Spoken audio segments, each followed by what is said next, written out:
Bonjour tout le monde. D'abord, vous dire que je suis accompagné de Dominique Anglade, qui est la présidente de la Coalition Avenir Québec, donc de notre parti, et Stéphane Bouillonnec, député de la Prairie et porte-parole en matière d'éducation supérieure, d'économie, mais aussi pour la grande région de Montréal. Donc, ce matin, on veut justement, oui, vous parler de Montréal. Montréal, c'est notre métropole, c'est notre vitrine principale à l'étranger. C'est une ville qu'on aime, mais c'est une ville qui vit actuellement certains problèmes. Et ça devrait concerner pas seulement les gens de Montréal, mais tout le Québec. Parce que tant que notre métropole ne sera pas en bonne santé, ce sera difficile d'avoir un Québec en bonne santé. Comme vous l'avez remarqué au cours des derniers mois, on a fait plusieurs propositions pour aider à régler les problèmes à Montréal. D'abord, rappelez-vous qu'à l'automne dernier, lorsqu'il y a eu la démission de Gérald Tremblay, on a proposé d'envoyer un observateur indépendant pour accompagner la nouvelle direction. Il y a à peu près un mois et demi, et puis à plusieurs reprises, on a demandé au gouvernement du Québec d'accompagner les municipalités, puis en premier Montréal, pour entreprendre des poursuites civiles, pour être capable de récupérer l'argent qu'on s'est fait voler par les firmes de génie, les compagnies de construction, avant de recommencer à faire affaire avec ces firmes. Encore la semaine dernière, on a fait une proposition qui touche directement Montréal concernant les déficits des régimes de retraite. Vous savez, actuellement, Montréal a un déficit important dans son régime de retraite. On a proposé qu'après une année de négociation avec les syndicats, on puisse donner à la municipalité le pouvoir de décréter les conditions pour sauvegarder nos régimes de retraite. Puis évidemment, au dernier Conseil général de la Coalition, on a parlé d'un projet, le projet Saint-Laurent, qui vise entre autres à faire de la vallée du Saint-Laurent la vallée de l'innovation. Donc, évidemment, dans la vallée du Saint-Laurent, il y a beaucoup la ville de Montréal. Mais aujourd'hui, ce qu'on veut vous parler, c'est plus de la structure politique. C'est certain, au Québec, c'est presque devenu un tabou de parler de cette structure politique. Pourtant, dans les conversations privées avec à peu près tous ceux qui s'intéressent à la ville de Montréal, il y a un consensus que la ville est devenue ingouvernable. Donc, il y a des réformes importantes qui doivent être proposées. Je vais laisser tantôt Stéphane Bouillonnec vous en donner tous les détails. Cependant, ce que je vous dirais, c'est qu'avec toute la bonne volonté du monde, le prochain maire de Montréal ne pourra pas régler tous les problèmes de Montréal. Et il y a une certaine urgence d'agir. Les élections vont avoir lieu au mois de novembre prochain. Si on n'agit pas maintenant, il y a des réformes qui pourront seulement être appliquées dans 4 ans. Alors, je ne pense pas que Montréal peut continuer de souffrir d'un problème de gouvernance pendant 4 ans.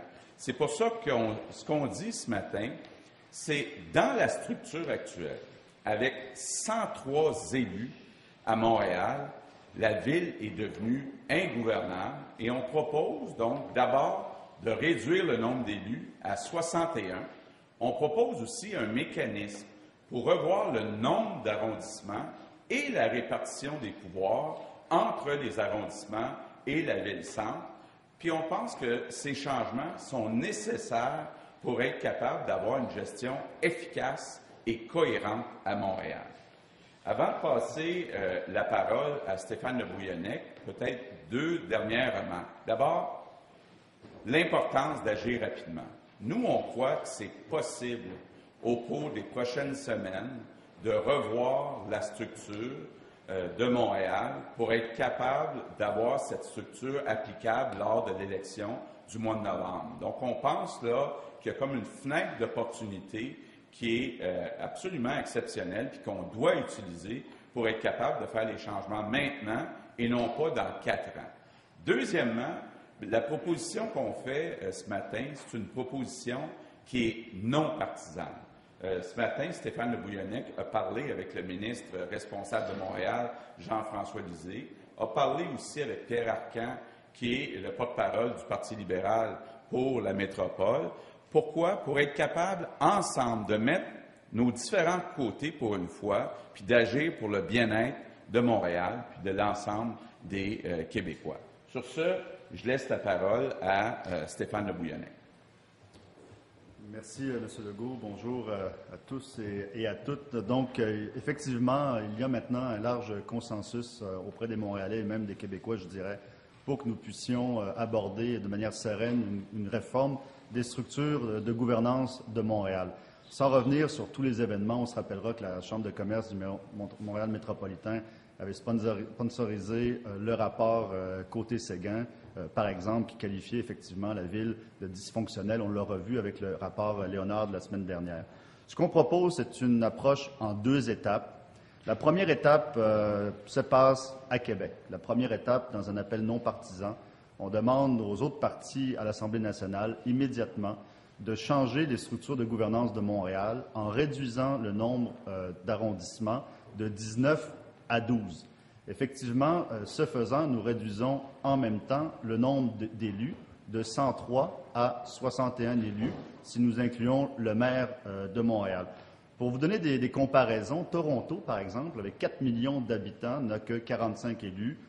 Chicago, avec près de 3 millions d'habitants, a 50 élus. New York, avec 8 millions d'habitants, a 51 élus.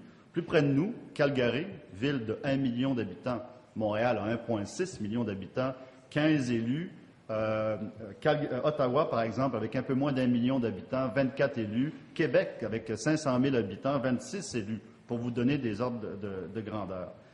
La Ville de Montréal aussi, il n'y a pas que la question du nombre, de réduire le nombre d'élus, il y a aussi le partage des compétences. Lorsqu'on dit qu'on fait ça en 2 temps, c'est dans un premier temps une réforme sur le nombre d'arrondissements, le nombre d'élus, mais aussi de donner à la Ville, à la prochaine organisation municipale, aux gens qui seront démocratiquement élus, le pouvoir de faire 2 choses. De revoir la répartition des pouvoirs entre la Ville-Centre et les arrondissements, et, deuxièmement, de revoir éventuellement les frontières des arrondissements que nous aurons nous-mêmes, dans une première étape, déterminées. Vous avez la carte derrière vous qui vous donne une idée, finalement, de l'équilibre entre les arrondissements que nous proposons d'ici à l'élection, les 12 arrondissements. Évidemment, il ne s'agit que de fusion d'arrondissements, donc nous n'avons pas retravaillé les arrondissements, sinon nous avons fusionné. Donc, on pourrait raisonnablement penser que la prochaine administration municipale pourrait revoir certains de ces éléments-là. Petite anecdote pour illustrer à quel point Montréal est ingouvernable, entre guillemets, l'article 85.5 de la Charte des municipalités fait en sorte qu'à majorité simple, le conseil de ville peut, par exemple, récupérer des compétences qui sont normalement aux arrondissements. Et, par contre, ils ne peuvent le faire que pour une période de 2 ans. Si ça devait s'étendre plus de 2 ans, il faut un vote des 2/3. Donc, par exemple, en mai 2011, la Ville avait convenu de centraliser ce qu'on appelle la dotation. Il y avait donc 34 points d'embauche dans la Ville de Montréal, de ramener ça à un guichet unique. La Ville doit faire face d'ici quelques semaines à un autre vote, cette fois aux 2/3, pour permettre de continuer ce modèle qui a généré des économies. Sinon, toute la dotation retourne aux arrondissements. Même chose avec l'approvisionnement. En janvier 2012, la Ville avait convenu de centraliser un certain nombre de fonctions au niveau des approvisionnements. Même chose, en janvier 2014, vote des 2/3 si nous voulons maintenir ce modèle-là un peu plus centralisé pour avoir des économies d'échelle. Ces 2 cas illustrent à quel point il faut agir pour Montréal et agir maintenant et faire en sorte que la prochaine administration puisse avoir les coups des franges pour gérer Montréal correctement.